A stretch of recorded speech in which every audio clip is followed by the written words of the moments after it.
Um, you've had a common thread in a lot of your writings and your speeches about social problems and the lack of the PR executives taking responsibility um, to influence and inform corporate policy.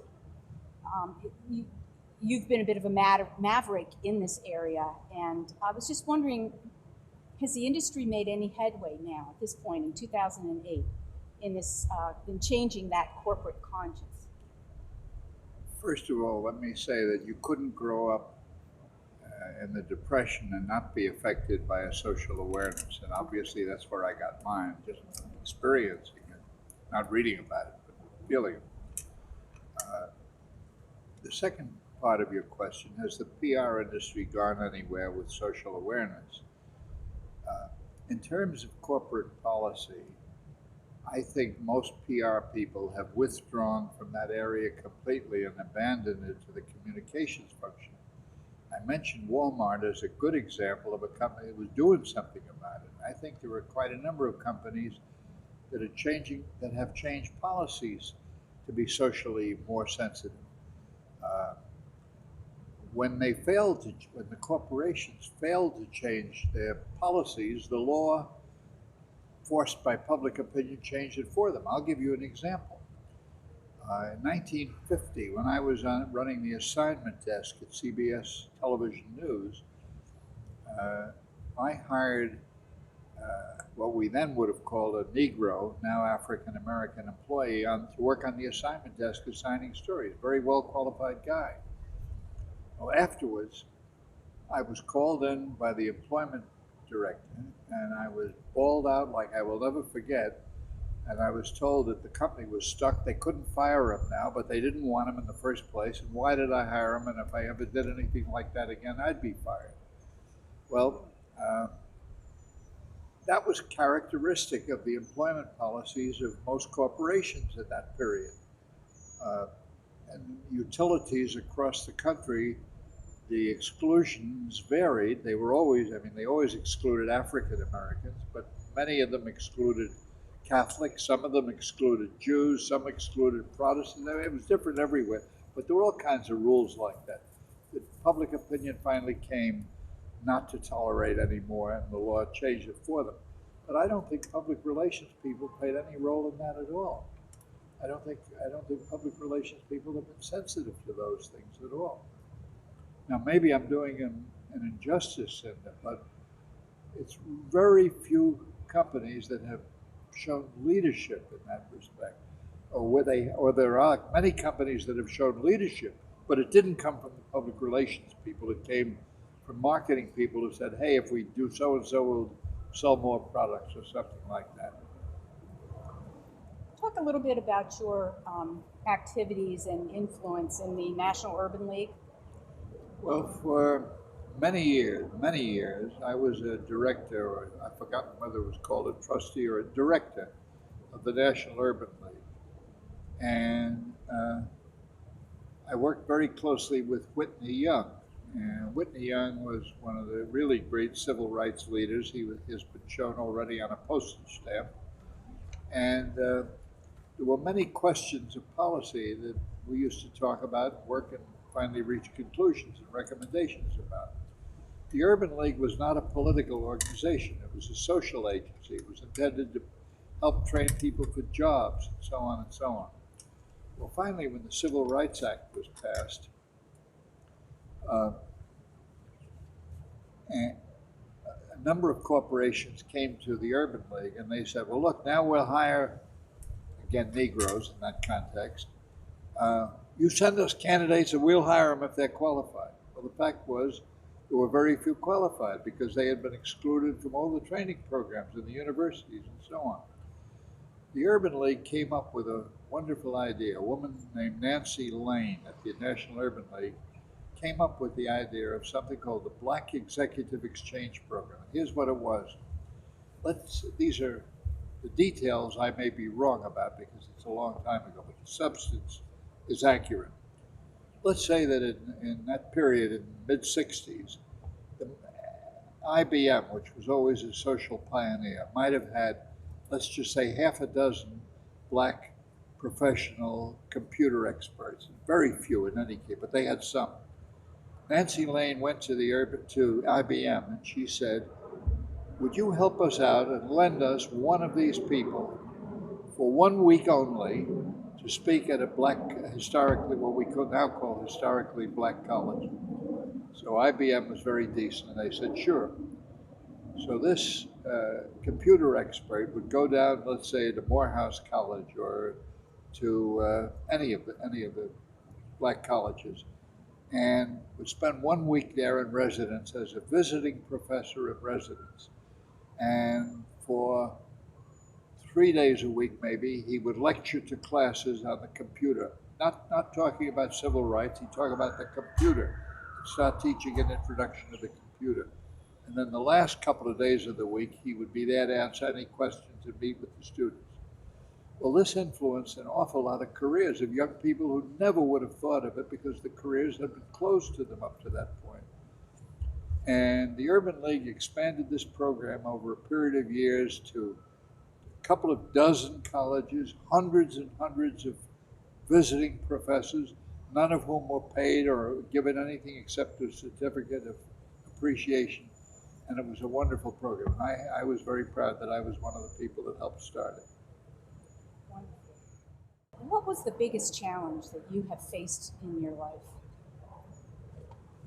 I'll generalize and then I'll give you an example. I think the hardest thing for anybody in life, certainly anybody in public relations or management consulting, is to tell the truth to power. That's very, very hard. I had an experience just a couple of weeks ago that I'll tell you about. For about 11, 12, 13 years now, I've been officially an advisor to the Secretary of the Air Force, the Office of Public Affairs. And about a month ago, the New York Times came out with a front page news story as follows. By suing the government under the Freedom of Information Act, they had achieved, or rather acquired, documents that showed as follows. That the Pentagon, the top officials of the Pentagon, had been briefing retired generals who were serving as commentators on military affairs to the television news programs. And according to the documents that the New York Times uncovered as a result of its litigation, this information was not accurate. It was untrue. Some of it was untruthful. Essentially, how great everything was in covering up some of the failures. And the generals, according to the documents that were produced, knew it at the time that it was false. And nevertheless, these commentators went on the air on all the channels talking about this, parroting the Pentagon line, and there it was, and the Times revealed it. Afterwards, I was asked by somebody connected with the military, what did I think of it all? And I was really troubled because the truth was I thought it was an outrage. What the Pentagon had done, not telling the truth. The truth, I would say, being that the military are exhausted from this war. The men are worn out, the equipment is worn out, the money is gone, the services are short of everything. And that there is no military solution to the present war. I felt that it was, first of all, disgraceful that the Pentagon had not told the truthful, balanced picture. The second thing was the generals hadn't told the truth, because why were they employed? They were all employed by military contractors. Now, there's nothing wrong with that. It's perfectly okay. They have expertise and contacts. The problem is that it should be disclosed, because if they were to criticize any Pentagon activity or policy, they would lose their value to their employer, and therefore they'd lose their employment. That should have been disclosed.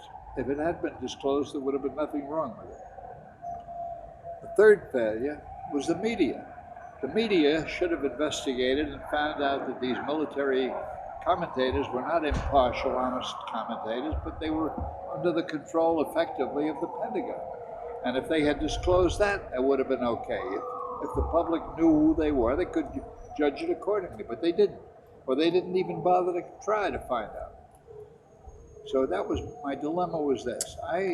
My association with the armed forces is very close. It's very important to me in my life.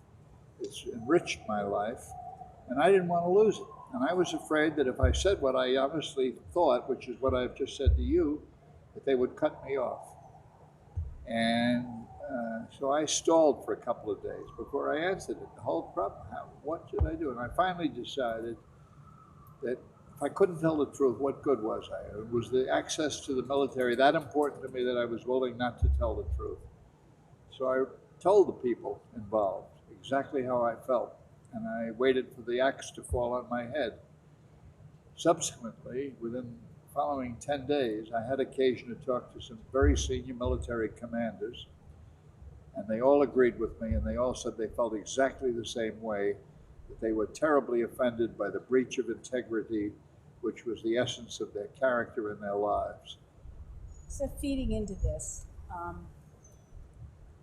what are the most important issues, the enduring truths that you've learned in your career?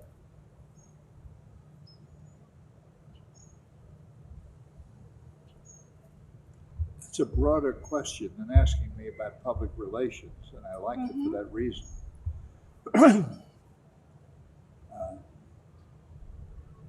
I often think that, let me exaggerate a minute. Let me put it in black and white. It really isn't shades of gray, but let me put it in black and white. I often think nobody goes to bed at night worrying about Chet Berger. Maybe my wife does, but that's about it. My children, I'm sure, are concerned about me, but they have other concerns of their own. What I'm suggesting is that the world doesn't begin or end centered around me. And one of the very important lesson of my life is that when you are concerned about other people besides yourself, you get very rich returns. You develop relationships that are beyond anything you could have hoped for.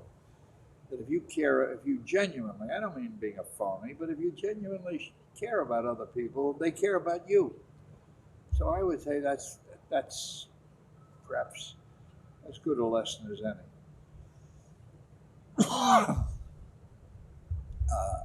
A second lesson, I think, is the perspective of time.